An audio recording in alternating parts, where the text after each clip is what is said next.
په پردي کارونو کې به کار لري، په پردي کارونو کې به هم کار لري، د الله په کارونو کې هم کار لري. هېڅ ظالمان نشته.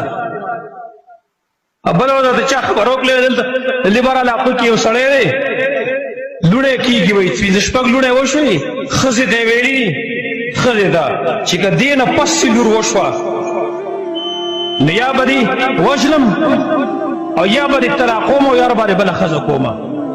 نو کله چې لور شوې ده د هغې د ډېر خفګان د وجې نه د زړه والونو یې کار پرېښی دی، د زړه والونو یې کار پرېښی دی. دا د دې خاوند ظالم د وجې نه دې ظالم ته ویل پکار دی د اختیار د دې لور د راوړلو دا د دې ښځې زه ورسره دی.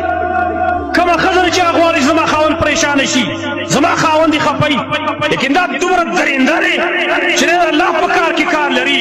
او وجه اصل کې دا ده چې دا خلک دا د کتاب و سنت نه لرې دي، دوی په دې نه پوهېږي چې د دې نظام اختیار او تصرف د چا سره ورسره دی، دا خو زما د الله سره ورسره دی. یهب لمن یشاء اناثا ویهب لمن یشاء الذکور.